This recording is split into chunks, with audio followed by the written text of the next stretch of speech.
My name is Harley. I am 34 years old and I just landed my dream job with a salary of $400,000 a year. Growing up in a household where money was always scarce, this felt like winning the lottery. But when I shared the news with my family, my father looked me dead in the eyes and said, 50% for us, 30% for your sister, no excuses.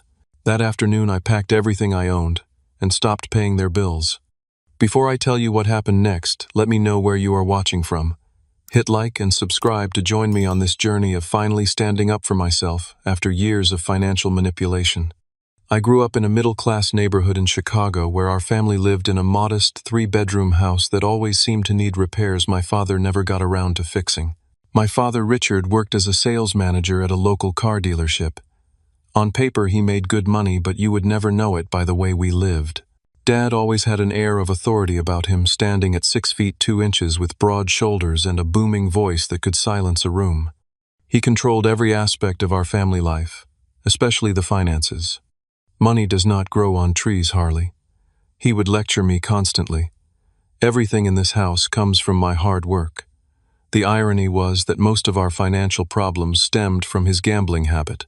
Every other weekend, he would disappear to the riverboat casinos along the Mississippi, returning either jubilant with temporary winnings or more often sullen and quick to anger after losing.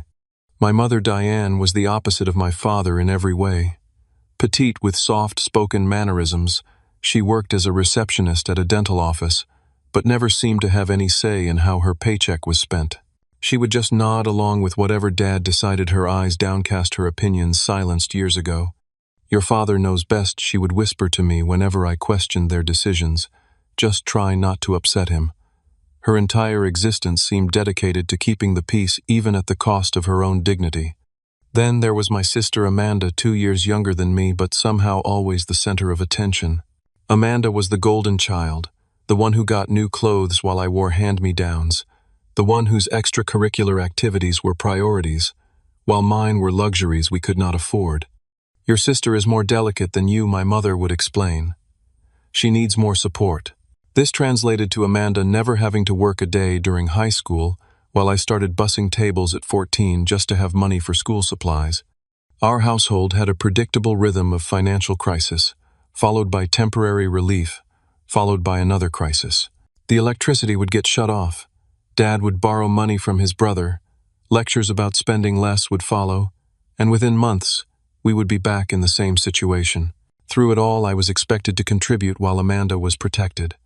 The summer before my sophomore year of high school, I landed my first official job at a local grocery store. I still remember the pride I felt receiving my first paycheck of $326 for 2 weeks of after-school shifts. That pride evaporated quickly when my father held out his hand as soon as I got home. Family contribution, he declared, taking the entire check. This will help with the water bill. I never saw a penny of that money, nor of most of the paychecks that followed. Meanwhile, Amanda received $100 of allowance monthly for keeping her grades up, even though my grades were better. Technology became my escape. The school computer lab became my sanctuary during lunch periods and after classes. I taught myself coding through free online resources, spending hours at the public library when our home internet was cut off for non-payment. While my father gambled away his paychecks and my mother made excuses for him, I was building a foundation for my future. Always on those computers, my father would scoff. How is that going to put food on the table? Despite his dismissal, I applied for and won a partial scholarship to the state university to study computer science. It only covered about 60% of the tuition, so I worked 2 part-time jobs throughout college to make up the difference and pay for my books and living expenses. I lived in the cheapest apartment I could find, sharing a 2-bedroom place with 3 other students to keep costs down. Even during college, the financial demands from home never stopped. Every crisis was somehow my responsibility to solve. Car repairs, medical bills, the time Amanda crashed her car without insurance. All of these became my problems. We supported you your whole life, my father would remind me during his calls asking for money. This is what family does. What hurt most was how my father would take credit for my achievements in front of others. At family gatherings, he would brag about putting his son through college, and how all those computer games finally paid off, as if my success was his creation. not something I had achieved, despite his obstacles. The final straw from my college years came when I had saved $2,000 toward a used car. I had been taking the bus for over an hour each way to get to classes and my job. The money was in my account for less than a week when my parents called about the property tax bill they had forgotten about. After 3 days of guilt trips and my mother crying on the phone, I transferred the money to them.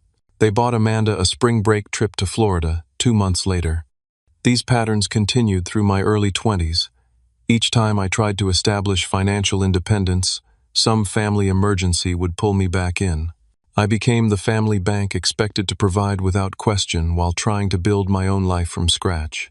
The worst part was that I normalized this treatment, believing that this was what all families did, that children were supposed to support their parents indefinitely, regardless of the cost to their own futures. After graduating with my computer science degree, I took a junior developer position at a small software company in Chicago. The starting salary was modest, $48,000 a year, but it was a foot in the door of the industry I had worked so hard to enter. My first apartment was barely 500 square feet, a studio with a kitchenette and a bathroom where my knees hit the wall when I sat on the toilet. But it was mine, paid for with my own money, and that meant everything. The learning curve at my first job was steep. I was working with technologies I had only read about in textbooks, and my colleagues all seemed light years ahead of me in experience. Rather than getting discouraged, I turned it into an opportunity. I stayed late every evening, absorbing everything I could, volunteering for the projects no one else wanted to take on. "You are not getting paid for those extra hours," my father commented when I mentioned my schedule during a Sunday phone call. "I am getting paid in knowledge," I replied, a concept he never seemed to understand. While my day job provided a stable income, I knew I needed more education to advance quickly in the tech world. After my regular 9 to 5, I took night courses to earn additional certifications in network security and database management. My social life was practically non-existent, but every new skill I acquired was another step toward the career I envisioned. By my second year, I had received my first promotion to mid-level developer with a salary increase to $62,000. It was still modest by industry standards, but it represented progress. I celebrated by buying myself a reliable used Honda and opening my first investment account with $200 a month automatic deposits. My third year brought another promotion after I led a successful project implementing a new customer management system. The senior developer position came with more responsibility and a bump to $78,000 annually. I moved to a slightly larger apartment in a better neighborhood, though I kept my expenses low, remembering the financial instability of my childhood. Through it all, the requests from home never stopped. Amanda needed help with her credit card debt. The roof was leaking. Dad had a temporary cash flow problem. Each time I would help, though, I had started setting limits, offering what I could afford rather than what they demanded. "We did not raise you to be selfish," my mother said, when I could only send $500 instead of the $2,000 they wanted for Amanda's car repairs. By my late 20s, I had job hopped to a medium-sized tech company, increasing my salary to $110,000. I was finally building substantial savings and investments. I had also found my specialization in cloud architecture, an emerging field with significant demand. I pursued advanced certifications and became known for solving complex integration problems that other developers avoided. The most valuable relationship I built during these years was with Michael, a senior architect I met at a tech conference. Unlike my other colleagues who were just professional acquaintances, Michael became a true friend and mentor. He was 10 years older than me, accomplished in the field, and most importantly, he recognized my potential before I fully saw it myself. "You are undervaluing yourself," he told me over beers after reviewing my latest project. "You could be making twice what you are now at the right company." With Michael's encouragement, I started applying for more ambitious positions. There were rejections along the way, interviews where I was clearly out of my depth, but each one was a learning experience. I kept detailed notes on what questions stumped me, then went home and studied those topics until I mastered them. Last month, an opportunity arose at Horizon Technologies, one of the most innovative cloud service providers in the country. They were looking for a principal cloud architect to lead a new division focused on artificial intelligence integration. The position required extensive experience with technologies I had been specializing in for years. The interview process was grueling, 4 rounds over 3 weeks, including a technical challenge that required me to design a scalable architecture for a hypothetical client with complex requirements. I spent an entire weekend on the challenge, sleeping only a few hours each night to perfect my solution. When my phone rang with Horizon's offer, I was walking to my car after a long day at my current job. The recruiter's voice was enthusiastic as she shared the news. "We would like to offer you the principal cloud architect position, Harley. The compensation package includes a base salary of $400,000 annually, plus performance bonuses and stock options." I had to ask her to repeat the number, certain I had misheard. $400,000. It was nearly 4 times my current salary. I stood in the parking lot, keys in hand, unable to move as the reality sunk in. This was life-changing money, the kind of income that could secure my future, allow me to buy a home instead of renting, to build substantial investments, to finally achieve the financial security I had been working toward my entire adult life. That evening I met Michael at our favorite bar to celebrate. He ordered champagne, insisting that this achievement deserved proper recognition. "I told you," he said, raising his glass. "They are lucky to have you. This is just the beginning." As we talked about the opportunity, Michael asked about my plans for the money. "First a down payment on a condo," I said. "Then maxing out my retirement accounts. Maybe actually taking a vacation for once." "Your family will be thrilled," Michael commented, and I felt a twinge of anxiety at the mention of them. Despite our complicated history, I still wanted to share my success with my parents and sister. Part of me hoped that with this achievement they might finally see me differently, not as a resource to tap, but as a son who had accomplished something significant. I decided to drive to their house that weekend, to share the news in person, imagining their proud faces, perhaps even an acknowledgement of how far I had come despite the challenges. It was a decision I would soon regret. I arrived at my parents' house on Saturday evening, carrying a bottle of champagne and 3 takeout bags from their favorite steakhouse. The familiar scent of my mother's potpourri, mixed with the musty smell of the aging carpet, hit me as I walked through the door. The house looked the same as always, perhaps a bit more worn around the edges, the furniture showing its age, the paint slightly yellowed. "Look who finally remembered where he came from," my father called from his recliner, not bothering to get up. He was watching a baseball game, a beer balanced on the armrest. My mother emerged from the kitchen, wiping her hands on a dish towel. "Harley, what a surprise. And you brought food." Her eyes lit up at the sight of the bags. "Amanda, your brother is here with dinner." Amanda appeared from upstairs, her hair wrapped in a towel. At 32, she still lived at home, working part-time at a boutique downtown while my parents covered most of her expenses. She broke into a smile when she saw the food. "Fancy steakhouse." "What is the occasion?" she asked, peering into the bags. I helped my mother set the table, while explaining that I had some news to share. Once we were all seated with plates of filet mignon and loaded baked potatoes, I took a deep breath and made my announcement. "I got a new job," I began, trying to keep my voice casual despite my excitement. "A principal cloud architect position at Horizon Technologies." "Never heard of them," my father said, between bites. "They pay better than your current place." This was the moment I had been waiting for. Yes, significantly better. The base salary is $400,000 a year. The reaction was immediate. My mother's fork clattered against her plate. Amanda's eyes widened to perfect circles. My father stopped chewing mid-bite, then slowly resumed his expression, calculating.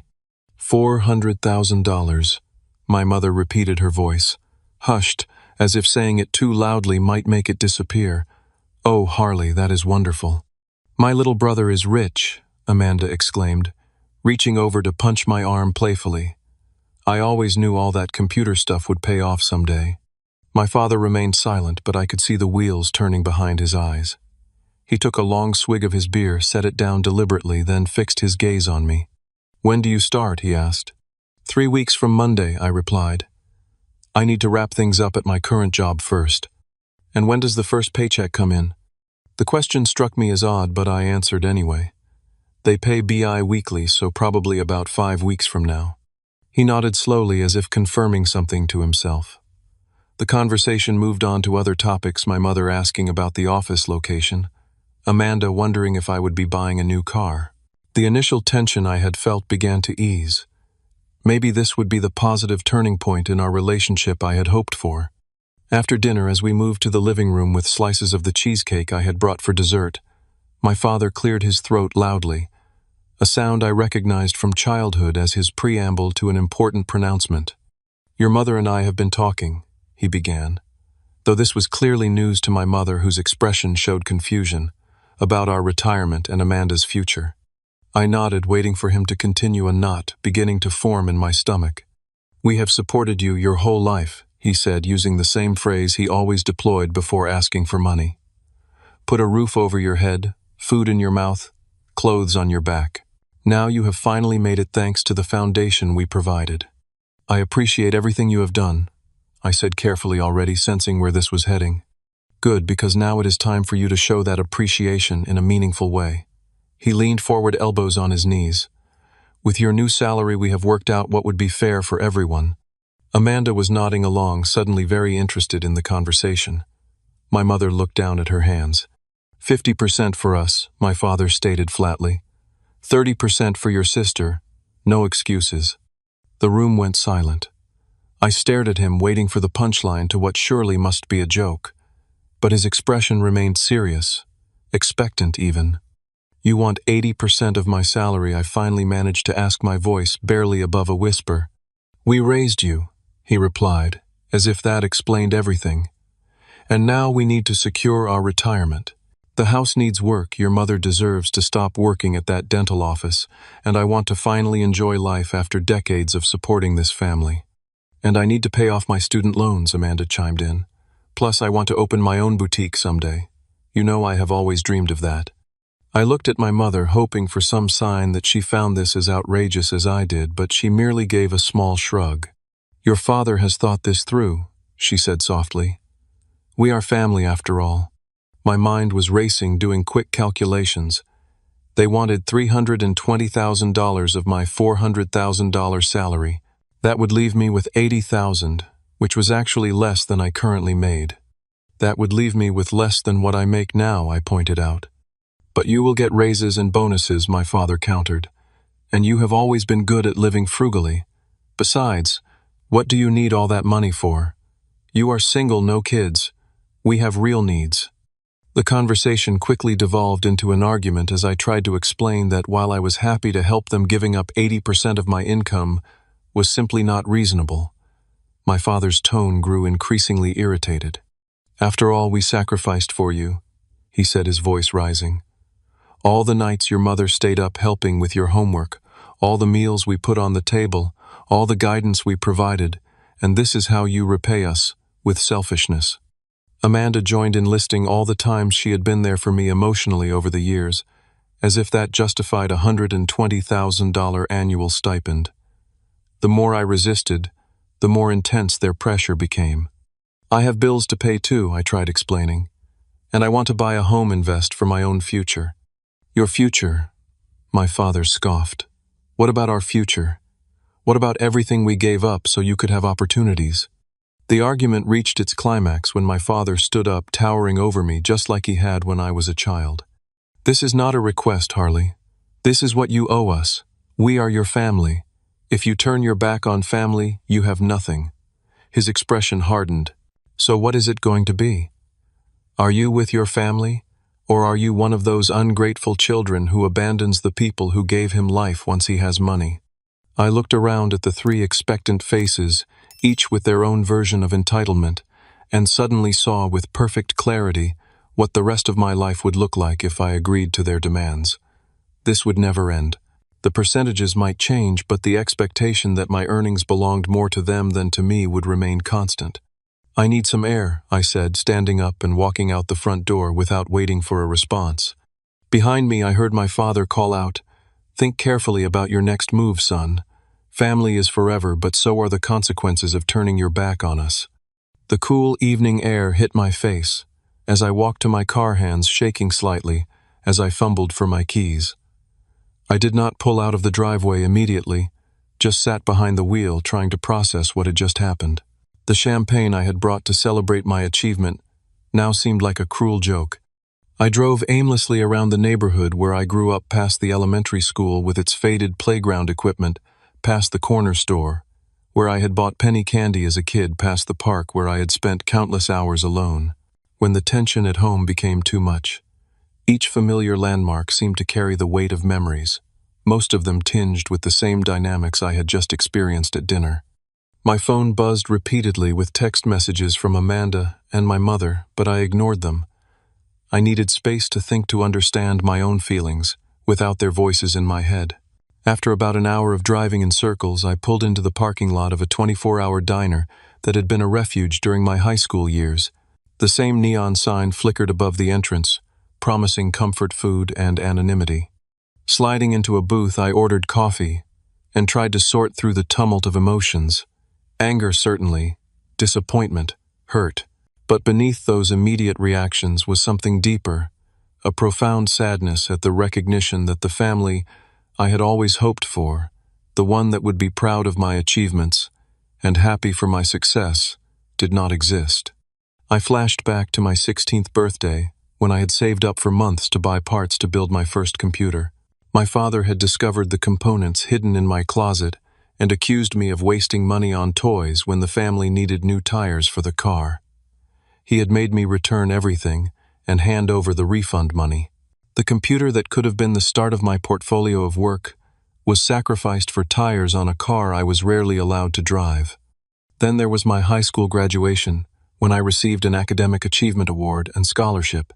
While the parents of other students took photos and planned celebration dinners, my father had simply asked, "Will this scholarship cover all the costs, or are we going to have to pay something?" The accomplishment itself meant nothing, only its financial implications for him. As these memories flooded back, I realized this pattern had been constant throughout my life. My achievements were valued not for what they represented about my growth or character, but solely for how they could benefit my parents and sister financially. I had never been seen as an individual with my own dreams and needs, only as a resource to be tapped. Around midnight, I finally called Michael. Despite the late hour, he answered on the second ring. "What is up? Everything okay?" His voice was alert, concerned. I explained what had happened at dinner, my words pouring out in a rush. When I reached the part about my father demanding 80% of my salary, Michael let out a low whistle. "That is not family supporting each other, Harley. That is exploitation," he said firmly. "No reasonable parent asks for that kind of arrangement." "But they raised me," I said, echoing my father's justification despite myself. "Do not I owe them something for that?" "Parents choose to have children, and raising them is the basic responsibility that comes with that choice," Michael replied.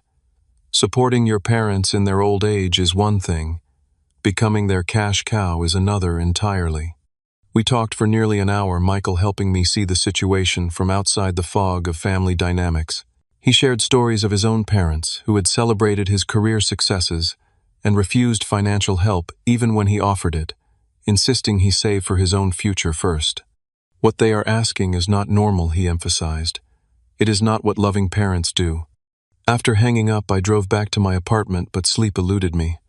I sat at my computer researching family financial abuse and found article after article describing dynamics that felt eerily familiar. Adult children being guilt-tripped into supporting able-bodied parents, the weaponization of family obligation, the use of emotional manipulation to extract financial support.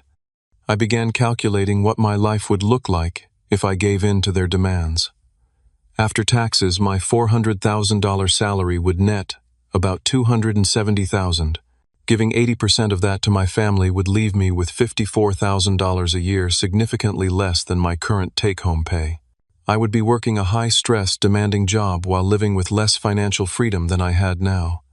The down payment for a home would remain a distant dream. Retirement savings would be minimal.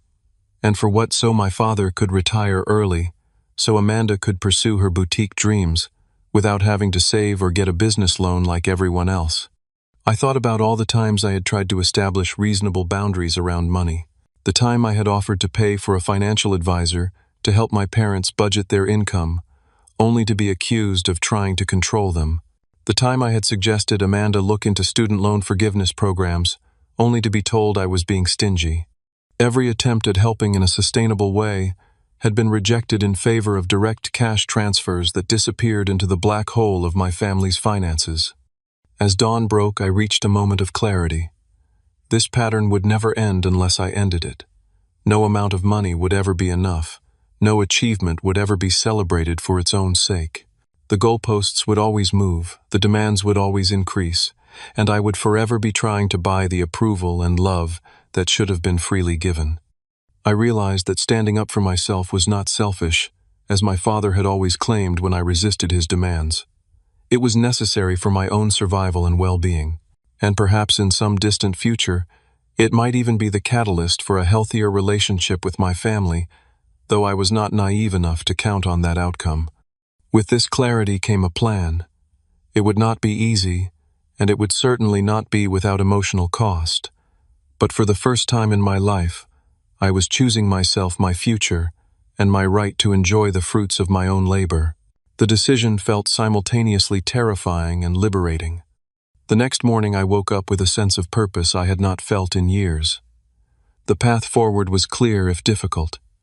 I needed to break the financial ties that had kept me bound to unhealthy family dynamics for so long. This would require careful planning and quick execution before my resolve could be weakened by guilt or manipulation. My first stop was a new bank across town where I opened checking and savings accounts. I provided my new work address rather than my home address for all correspondence. Next, I contacted my current bank and arranged to close my accounts once all outstanding checks and automatic payments had cleared with instructions to transfer the remaining balance to my new accounts. At a local phone store, I purchased a new cell phone with a new number which would become my primary contact after I executed my plan. I would keep my old phone active temporarily to avoid raising suspicions but would eventually phase it out.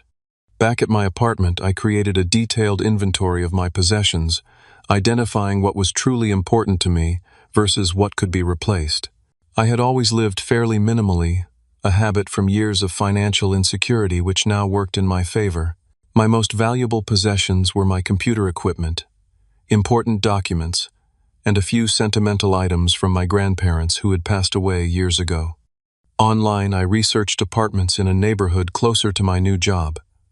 By midday, I had scheduled 3 viewings for that afternoon. The second property I visited was perfect. A 1-bedroom with a home office nook in a secure building with underground parking. The leasing agent, impressed by my new job offer letter and excellent credit score, approved my application on the spot. I signed a 12-month lease and paid the security deposit plus first month's rent from my savings. Next came the most tedious but necessary step, addressing the various bills I had been paying for my family. Over the years, I had somehow become responsible for their cell phone family plan, their internet service, various streaming subscriptions, and even making occasional payments on my sister's student loans when she claimed to be short on cash. One by one, I contacted each company.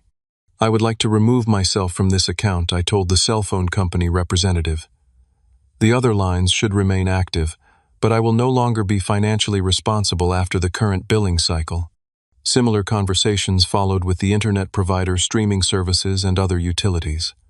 For services that required notice, I scheduled the changes to take effect at the end of the current billing period.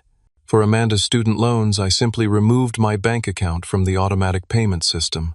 By late afternoon, I had rented a small moving truck for the following day and purchased packing supplies. Back at my apartment, I began methodically boxing up my life. Clothes, books, kitchen items, electronics, all carefully packed and labeled. The efficiency of my packing reflected the clarity of my decision, each sealed box another step toward independence. That evening, I drove back to my childhood home one last time. I had deliberately chosen a time when I knew my family would be out. My father at his weekly poker game, my mother at her book club, and Amanda usually out with friends on Friday evenings. Using my key, I entered the silent house and made my way to my old bedroom, which had been partially converted to storage after I moved out, but still contained boxes of my childhood belongings. The room felt smaller than I remembered, the faded posters on the walls, remnants of earlier dreams and interests. I sat on the edge of the twin bed that remained against one wall, running my hand over the worn quilt my grandmother had made. For a moment, nostalgia threatened to weaken my resolve, memories of rare, happy moments, mixing with the more prevalent, difficult ones. I reminded myself that I was not erasing my past or my family from my life completely. I was simply establishing boundaries that should have existed all along. With renewed determination, I filled 2 boxes with the items that mattered: photographs, academic awards, the few gifts that had actually been thoughtful, a small collection of books that had shaped my thinking. Before leaving, I sat at the small desk and wrote a letter explaining my decision. The words came more easily than I expected, years of unspoken feelings finding their way onto the page. Dear Dad, Mom, and Amanda, by the time you read this, I will have moved to a new apartment and changed my contact information. This decision comes after much reflection on our relationship, particularly regarding finances. The demand that I turn over 80% of my salary to you was the final evidence that you see me not as a son and brother, but as a source of income. This is not a healthy dynamic for any of us. I have removed myself from all family bills I have been paying. These financial responsibilities are now yours, as they should have been all along. I am not doing this out of spite, but out of the necessity to establish boundaries that should have existed long ago. I need time and space to reassess our relationship. Any future contact will need to be based on mutual respect rather than financial expectations. Harley. I sealed the letter in an envelope and placed it on the kitchen counter where it would be easily found. Looking around the house one last time, I felt a complex mixture of sadness and liberation. Then I walked out the door, locking it behind me. The next morning, with the help of 2 movers I had hired for a few hours, I loaded everything from my apartment into the truck.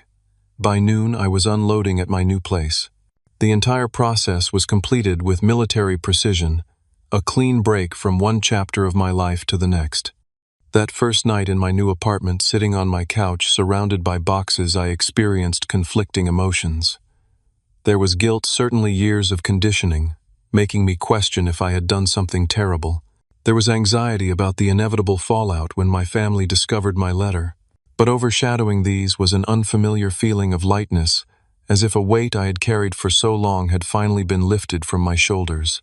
For the first time in my adult life, my financial resources were truly my own.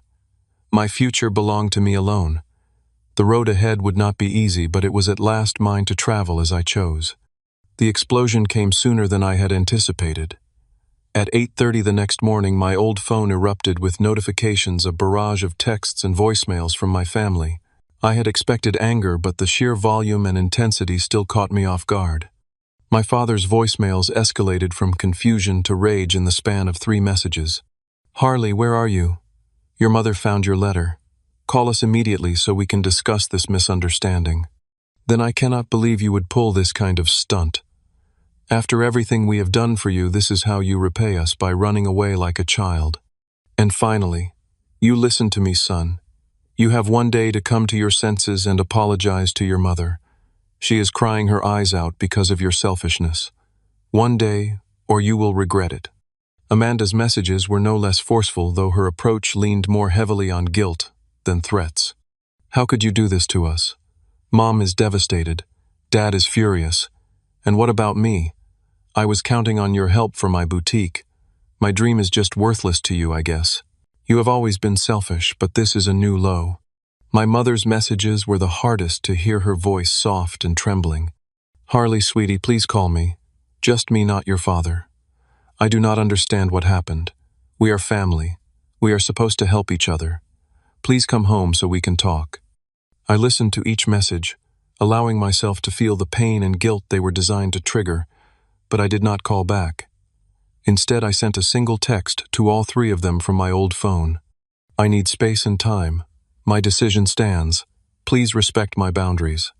Then I silenced the phone and focused on settling into my new apartment and preparing for my upcoming job. I had given myself a week between jobs to get organized and decompress, time that now proved essential for dealing with the family crisis I had precipitated. The messages continued throughout the day, alternating between anger, bargaining, and emotional manipulation. By evening, they had taken a darker turn, with my father threatening to come to my workplace and straighten things out in person. That was concerning enough for me to save the voicemail as evidence, just in case. The next morning, my old email inbox contained messages from extended family members, aunts, uncles, and cousins. I rarely spoke to all, expressing their shock at my abandonment of my parents and sister. It was clear my father had been making calls, recruiting allies in his campaign to bring me back in line. Some messages were sympathetic to him, citing his sacrifices as a parent. Others were more measured, suggesting family counseling or mediation. My father's brother, Uncle Steve, who had always been somewhat of an outsider in the family himself, sent a different kind of message. "Harley, I do not know exactly what happened, but knowing my brother, I can guess. Call me if you need someone to talk to who understands the family dynamics. Sometimes distance is necessary for health. Take care of yourself." That small show of support meant more than I could express, a reminder that not everyone viewed family obligations through the same distorted lens my parents did. 3 days after my departure, the situation escalated dramatically. I was at a coffee shop near my new apartment working on some preparation materials for my new job when my phone lit up with a call from a number I did not recognize. Normally I would have let it go to voicemail, but something prompted me to answer. "Is this Harley?" a woman's voice asked. "This is Diane from Human Resources at Horizon Technologies. There is a situation in our lobby I think you should be aware of." My stomach dropped as she explained that 3 people claiming to be my family were demanding to speak with me, becoming increasingly loud and disruptive when told I did not start work until next week and was not in the building. "They are insisting on leaving a message with someone from your department," she continued. "Security is handling it, but I thought you should know." I thanked her, ended the call, and sat in stunned disbelief. They had tracked down my new employer and shown up in person, potentially damaging my professional reputation before I had even started. The boundary violation was staggering.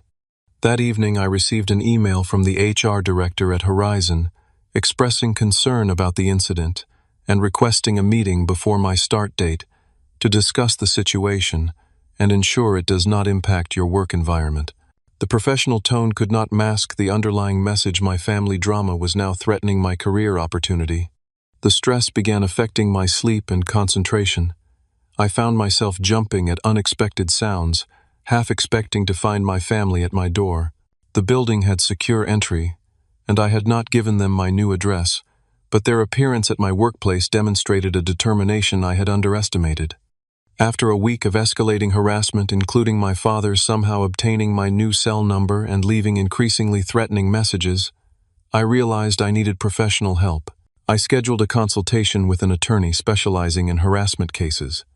The attorney, a straightforward woman named Janet Reeves, listened carefully to my account of events, reviewing the voicemails, texts, and email documentation I had preserved.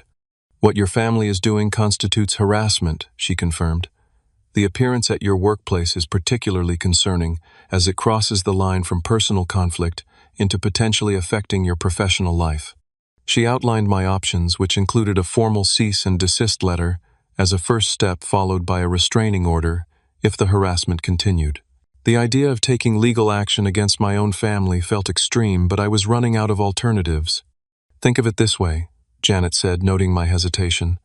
"If these were not your family members but former business associates or acquaintances behaving this way, would you hesitate to protect yourself?" She had a point. I authorized her to draft a cease and desist letter, making it clear that further contact at my workplace would result in legal action. The letter was delivered to my parents' house the following day. The response was immediate and predictable. A fresh wave of messages accusing me of betrayal, of choosing legal strangers over blood relations, of breaking my mother's heart. But notably, there were no more appearances at my workplace, suggesting the letter had made at least some impact. Meanwhile, I learned through a former neighbor that my family's financial situation had indeed deteriorated rapidly following my departure. The internet had been shut off for non-payment. My father's car had been repossessed. Amanda had been forced to pick up additional shifts at the boutique to help with expenses. Part of me felt guilty knowing they were struggling. Another part recognized that this was simply the reality of living within one's actual means, something they had avoided for years by using me as a financial safety net. "Their financial problems are not your doing," Michael reminded me during one of our regular check-ins. "You did not cause their situation by removing yourself from it. You just stopped preventing the natural consequences of their choices." It was a perspective I needed to hear repeatedly, as I worked to deprogram years of conditioning that had taught me their problems were automatically my responsibility. As my start date at Horizon approached, I met with the HR director to address the family situation professionally. I explained that I was handling a personal matter that had briefly spilled over into the professional realm, assured her that steps had been taken to prevent any recurrence, and expressed my commitment to keeping personal issues from affecting my work. She was understanding but direct. Horizon values work-life balance, but we also expect our team members to ensure personal matters do not disrupt the workplace.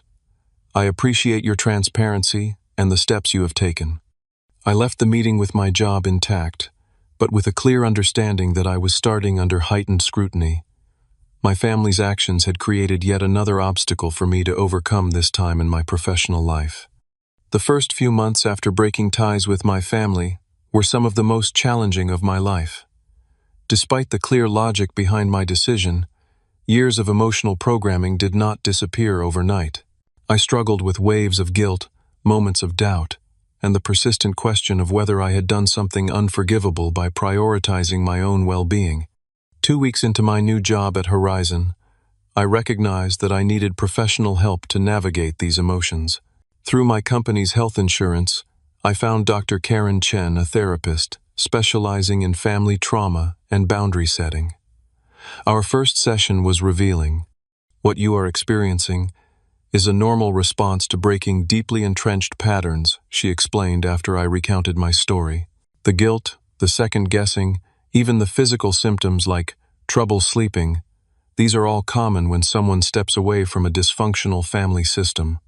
Over the following weeks, our sessions helped me understand the dynamics that had shaped my relationship with my family. I learned about concepts like financial abuse, emotional blackmail, and the parentification of children. Most importantly, I began to recognize that my worth was not tied to what I could provide for others. Healthy family relationships are reciprocal, Dr. Chen emphasized. Support flows in multiple directions based on need and ability, not as a one-way obligation. As I gained emotional clarity, I also took practical steps to secure my future. With guidance from a financial advisor, I developed a comprehensive plan for my new income. I maxed out my retirement contributions, established an emergency fund, and began saving for a down payment on a condo. For the first time, I was planning my financial future, based on my own goals and values, not on anticipation of the next family crisis. The harassment from my family gradually decreased, though it never fully stopped. The cease and desist letter had established consequences they seemed unwilling to test, though occasional messages still came through new phone numbers or email addresses, typically around holidays or family birthdays. 3 months after starting at Horizon, I felt secure enough in my position to approach the issue of my family from a position of strength rather than reaction. After consulting with Dr. Chen, I drafted a letter outlining terms under which I would consider providing limited financial support. My offer was structured and conditional. A monthly contribution of $2,000 paid not directly to my parents, but to a financial advisor who would help them create and stick to a budget. The support would continue only if they attended financial counseling sessions and demonstrated progress towards self-sufficiency. For Amanda, I offered to pay for business planning classes if she was serious about opening a boutique, but not to fund the business itself. The letter concluded with clear boundaries, no unscheduled contact, no discussions of money outside the established arrangement, and no disparaging comments or emotional manipulation. Any violation would result in immediate termination of support. I sent the letter through my attorney, maintaining the professional buffer I had established. The response took nearly 2 weeks to arrive, suggesting lengthy family discussions. My father's handwriting was instantly recognizable on the envelope. Inside was a terse rejection of my terms. "We do not need your charity with strings attached. Either you help your family properly or not at all." While disappointing, the response was not surprising. The offer had never been primarily about the money, but about establishing a framework for a healthier relationship. Their rejection confirmed what I had suspected: the financial support had been less important to them than the control it represented. "You gave them an opportunity to choose a different path," Dr. Chen reminded me during our next session. "That they declined, it is their choice, not your failure." As months passed, I settled into my new role at Horizon, gradually building a reputation for innovative solutions and reliable delivery. The work was challenging, but fulfilling, pushing me to grow professionally while providing the financial security I had worked toward for so long. My personal life began to expand as well. Freed from the constant drain of family crises, I had energy to invest in friendships and activities. I joined a local tech meetup group, started rock climbing at an indoor gym, and even took cooking classes, discovering interests I had never had time to explore. Through the climbing gym, I met Sophia, a software engineer with a quick wit and a refreshing directness. Our relationship developed slowly, beginning as climbing partners and evolving into something deeper. When I eventually shared my family situation with her, her response was supportive without being judgmental. "Families are complicated," she said simply. "You did what you needed to do for your own health." Sophia came from a close-knit family with healthy boundaries, a dynamic so different from my own experience that it seemed almost foreign. The first time I met her parents, I was struck by how they celebrated her accomplishments without taking credit for them, how they offered help without creating obligation, how they treated her as an adult with her own life rather than an extension of themselves. "Is this what normal families are like?" I asked Michael after that first meeting. "More or less," he confirmed. "Not perfect, but fundamentally supportive rather than extractive." 6 months into my estrangement from my family, I received an unexpected email from my mother sent from a new address I did not recognize. Unlike previous communications, this one contained no guilt trips or demands, just a simple request to meet for coffee, just the two of us. After discussing it with Dr. Chen, I agreed to a brief meeting in a public place. My mother looked older than I, remembered more tired, the lines around her eyes deeper. We sat across from each other awkwardly, years of unspoken feelings creating a barrier between us. "Your father does not know I am here," she said after we had exchanged stilted pleasantries. "Things have been difficult since you left." She explained that they had been forced to downsize, moving from the family home into a smaller apartment. My father had taken on extra shifts at the dealership. Amanda had moved in with a friend to save on rent. "I am not telling you this to make you feel bad," she added quickly, "just so you know what has been happening." For the first time in our relationship, my mother seemed to be speaking as herself, not as an extension of my father. We talked for nearly an hour, avoiding the topic of money entirely, instead sharing small updates about our lives. Before we parted, she hugged me briefly. "I am proud of you," she whispered. "I should have said that more." That meeting became the first tentative step toward a new kind of relationship with my mother, limited but more authentic than what had existed before. We began exchanging occasional emails, sharing small parts of our lives without expectations or demands. My father and sister remained distant, unwilling to accept the new boundaries. I heard through my mother that my father dismissed my success as luck and my boundaries as selfishness, narratives that allowed him to avoid examining his own role in our estrangement. Rather than dwelling on what could not be changed, I focused on building the life I wanted. At the 1-year mark in my new position, I received an excellent performance review and a substantial bonus. With my savings and the bonus combined, I had enough for a down payment on a modest but modern condo in a neighborhood I loved. The day I signed the closing papers was significant, beyond the financial milestone it represented. Standing in what was now my home, I realized how far I had come from the scared, guilty person who had packed his belongings in secret just 1 year earlier. I had established a career I was proud of, created a home that was truly mine, built relationships based on mutual respect rather than obligation, and most importantly learned that taking care of myself was not selfish, but necessary. That evening, sitting on the floor of my new living room with Sophia and Michael sharing takeout and champagne amid the boxes still waiting to be unpacked, I felt a sense of peace I had not known was possible. The journey had been painful, the loss is real, but the freedom I had found was worth every difficult step.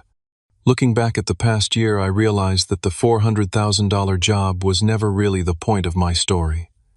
It was simply the catalyst that forced me to confront patterns that had been harmful for years. The true value of what I gained was not measured in dollars, but in self-respect, in boundaries honored, in the quiet dignity of owning my own life. For anyone facing similar struggles with family financial exploitation, know that it is possible to break free, Setting boundaries is not selfish, it is necessary. True family supports your growth rather than stifling it for their benefit. And sometimes the most loving thing you can do both for yourself and for those who would take advantage of you is to say no. Have you ever had to set difficult boundaries with loved ones who were taking advantage of your success? Share your experiences in the comments below. If this story resonated with you, please like and subscribe to support more content about overcoming family financial abuse and building healthy relationships. Remember, standing up for yourself is not selfish. It is necessary for your well-being, and even for those who may eventually learn from the boundaries you set. Thank you for listening to my journey, and I wish you strength in your own.